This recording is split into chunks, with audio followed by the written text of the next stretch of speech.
Let's talk about CRUD, or Create, Read, Update and Delete in Microsoft Access using R. So let's get started. We'll be using these four libraries: ODBC, DBI, Tibble and FlexTable. So next we need a Microsoft Access database file, which is already sitting on my computer. This is a file-based access, so we don't have to do anything in our ODBC interface or Windows ODBC interface at all. And now we need some sample data.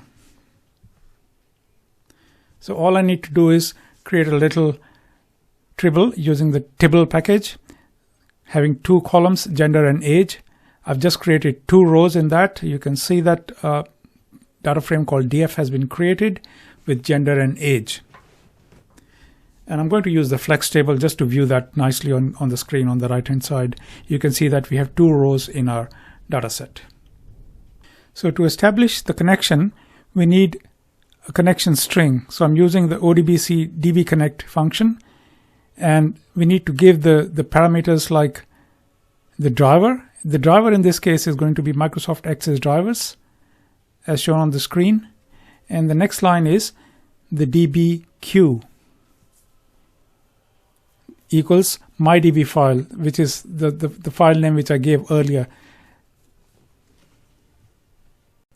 So now we are in a position to create a connection.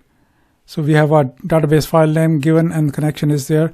And if you're unsure about what driver to use, you can simply use this ODBC list drivers command, and you would see all the drivers which are available to you. So that makes the life easy. So we have a successful connection and we are ready to do our CRUD. So in the CRUD, the first thing is going to be the create. And remember, we created our data frame called DF. We're going to use that and try to put that into Microsoft Access. So here is a command, db write table. So let's run it and see what happens. You can see that there's an error down there. And here is a simple but golden rule to avoid that error. I'm going to put another line there.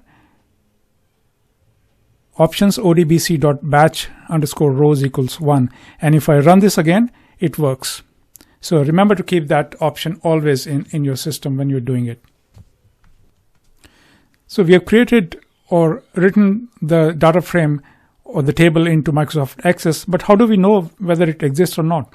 So the next step would be to do a read. So I'm going to read the data into a new data frame called my data and then display that.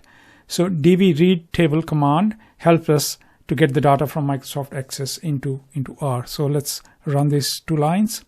So the read was successful and the data on the right hand side shows the two records. But let's make it interesting. I'm going to create one more record using the insert statement. This is an SQL statement saying insert into the data frame called DF and gender and the age, and then you give the values. So now we should have three rows. You can see that we have a third row which we just created using the insert command. So let's try another way of reading the data, and this time I'm going to use the SQL syntax. So I'm saying db get query and passing the name of the connection and saying select star from DF, and this is going to execute the SQL statement in Microsoft Access and bring us the data, and we can see that we have got the three rows on the screen. We can also try to pass some queries. Instead of a simple SQL statement saying select star, we can pick something else. We can actually provide a criterion saying, I want to pick everything where age equals 20. And if I run that, let's see what happens. We would only get one row where the age was exactly 20. And you can have more complex SQL statements also. So instead of searching for one field, I'm now searching for two fields. Notice that around the male, I put single quotes because this is a character field. You can also have parameterized queries, which are useful to avoid SQL injection attacks.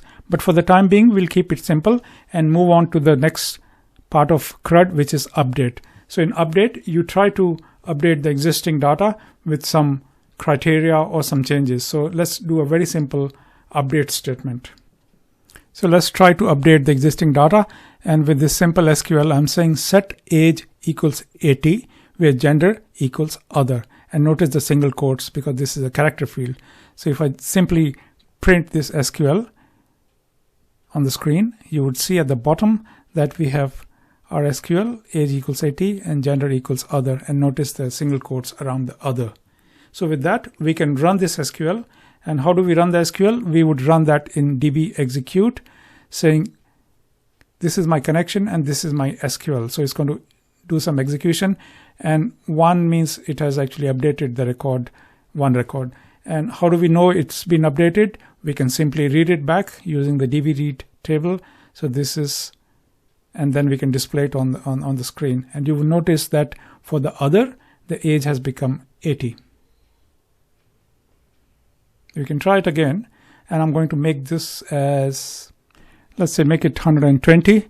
And if I run this now, you would see that our data now reflects that change also. So other equals, or the age for others is 120.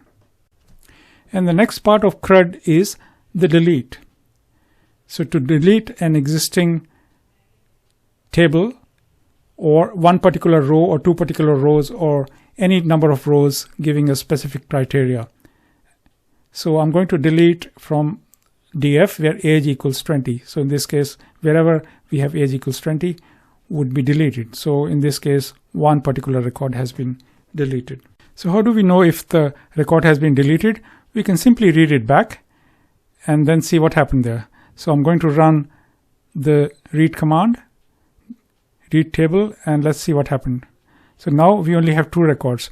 Where the age was 20, that particular record has now been deleted.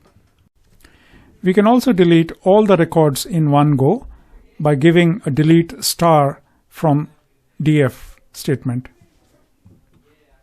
If you see the response which came back from Microsoft Access, it tells us that two records have been deleted from the table because there was only two records there to delete. And if we read it again, then we will end up with a blank table saying there's nothing to read. There's only 0 rows. But the table structure is still there. Remember I said that when you delete, it's only going to delete the data, not the table itself. But how do we delete the table? There's another way. So to completely remove the tables, we can use the drop. Sometimes this is also called truncate. So you're truncating the tables completely. So here is the command which helps us to do that. So the drop command, drop table df, removes the table structure as well as the data completely from the system. And then lastly, once you're finished with your data reading, writing activity, you can disconnect from the system, or you can close the connection, which is important. And you can use this db disconnect command and pass the connection string name, which is con. Remember, we created our connection and we called it as con, C-O-N. So we are disconnecting it now. So in this video, we tried to do the simple refresh of the CRUD. But in the next video, we're going to talk about more advanced commands like parameterized queries so that you can make your SQL statements more safe against the SQL injections. We'll talk about that more in the next video. Thank you very much for watching it, and I'll see you in the next one.